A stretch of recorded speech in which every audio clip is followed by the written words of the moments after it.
Good afternoon and a very warm welcome to Saturday Space. My name is Alastair Bruce and I'm the minister here in Ellen Parish Church. I guess one of the things that we've had to get used to over the last 8 months or so of lockdown has been to do with worshipping in different places. We know we've not been able to worship in our church buildings in the way that we used to, so we've been worshipping in all sorts of different times, at all sorts of different places, in all sorts of different ways, and there's something very kind of biblical, very much to do with the story of our faith in that. If you kind of trace back to the Jewish people and the temple that where Jewish people and the nation of Israel worshipped, there was this part of the temple right in the middle that was called the Holy of Holies, and that was the bit that God was supposed to dwell, to live in. And the high priest could only go in there once a year, and it was somewhere that people weren't really allowed to be in. When Jesus died on the cross, the curtain that separated the Holy of Holies from the rest of the temple tore in two, and it tore in two from top to bottom, which shows that it was God that tore the curtain. And the significance of the tearing of that curtain was that in Jesus' death, it meant that God was everywhere, that God didn't need to just be worshipped within one specific place, and he didn't just live in one specific place, but was almost set free to be out in the world, and we were able to therefore worship God wherever we were. And that's really the notion that we have in the Presbyterian Church and in the Church of Scotland, is that God can be worshipped in all sorts of places. There are special places where we often feel God's presence more than other places, and there's something special about church buildings and those places that have been sites of worship for a long time. But that's not the only place that God lives. There was a man called Paul who wrote letters and who was a Christian, and he wrote in a letter to a group of new Christians in Rome, where he said this in Romans chapter 12. He said, "I appeal to you therefore, brothers and sisters, by the mercies of God, to present your bodies as a living sacrifice, holy and acceptable to God, which is your spiritual worship." And it's this notion of being able to worship God in all sorts of places and with our whole lives. And so not just limiting that to one place and to one time, so not just a church building and not just a Sunday, but in all sorts of different places in all sorts of different ways. I don't know if you saw on the Church of Scotland Facebook a few weeks ago, and then on the moderator of the General Assembly's page on Facebook, there was an interview about it. There was a video of a lady called Gail who was singing and worshipping while she was doing the dishes, and while she was making the dinner, and the video came out of the church that I did my probation in down in Dalkeith, which is the town that I come from, and I know Gail from helping from being in the church, and she and I led worship together, and she did some videos for a holiday club that we were doing as well. You might also recognise Gail from her being Katie Morag's mum in the Katie Morag series, as well as some of the Tesco adverts. It's always funny that the adverts will say Helen's fish pie, and Nicola and I would walk past it going, "That's not Helen, that's Gail."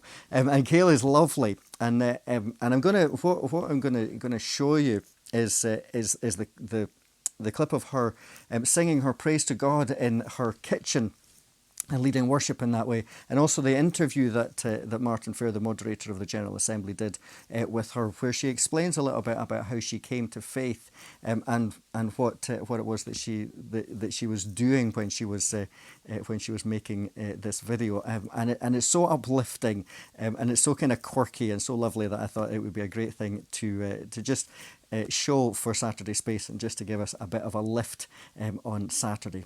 So we'll pass on over to Gail Watson and the moderator of the General Assembly as they have a chat about that, and then you'll hear and see her worshipping and leading us in worship. So Gail, you're the woman in the video. You know the one I mean? The video with you singing worship songs in your kitchen? Yeah, when I'm cooking in my kitchen. Yeah. Now, folks might have seen that video or looking at you now and thinking, I think I might recognise her from somewhere. So tell us a bit about yourself, how folks might know you. Well, I call myself a jobbing actress. I'm not famous, although I've done a few things on television over the years, but nothing that that people would perhaps recognise me. So I play Katie Morag's mother, Mrs. McCall, the post office woman. I need my hat for kids to recognise me. Been in Shetland, Taggart, Still Game.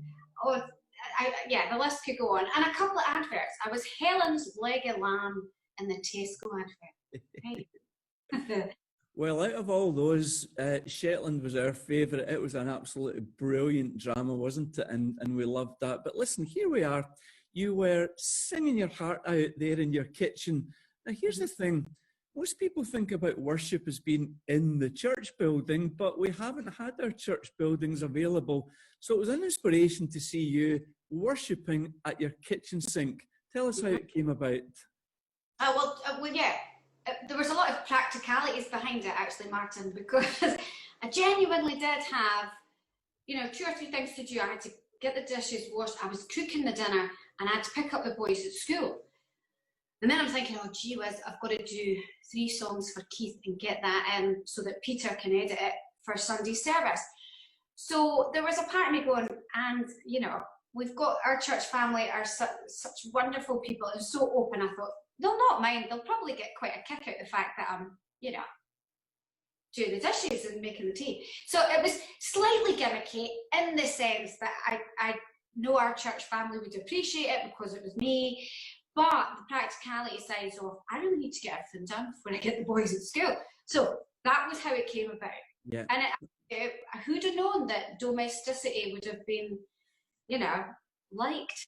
Well, that's the beauty of it. And I didn't find it at all gimmicky. It just was so real and authentic. And there you were singing your heart out. And I think that's what's made that little video so popular. But let me ask you this. You haven't always been connected with church, have you? So how did you get involved? Where did your faith emerge from, Gail? Our neighbours across the road, Stuart and Evelyn, had handed in an alpha leaflet. And it was to go on a Monday night. And my husband said, let's go, it's a free meal. I was like, funny. So we went along to our local restaurant and we met these really wonderful people. And so, we decided to, embark on the Alpha course. For 6 weeks into the course, I sat there, and at the end, Keith would say, okay, let's put our heads down to pray. And I can remember thinking, I'm not praying. I don't need to pray. So I used to sit with my head up quite stubborn and think, no. And he said one night, okay, let's put our heads down to pray. And I did.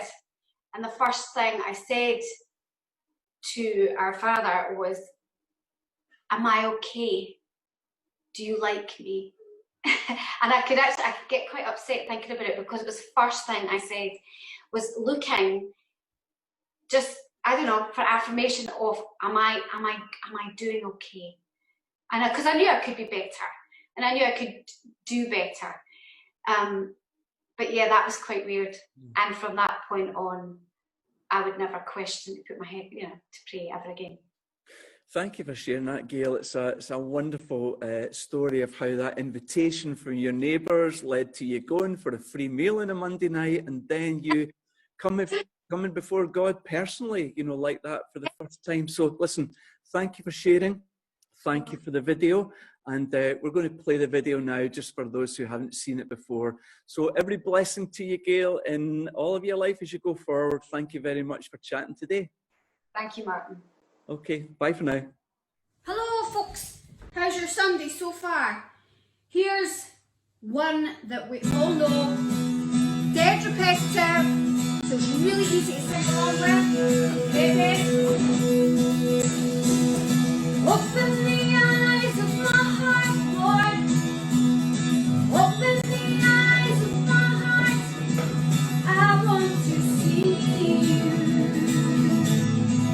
I want to see you. Again. Open the eyes of my heart, Lord. Open the eyes of my heart. I want to see you.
So hope that that was uplifting for you and sets you up for the rest of your day, whatever it is that you're doing. Let's hope that you find some space and some time, whatever you're doing or wherever you're doing, to worship God in whatever it is that you're doing. So many blessings on the rest of your day. Remember that we've got our service tomorrow morning at 10:30 on Facebook and on YouTube, and then our candle lighting on Sunday evening at 7 o'clock. So please join us for that if you can, and recommend it to anybody who you think would needs a bit of comfort and a bit of upbuilding in their lives. Tell them about these things.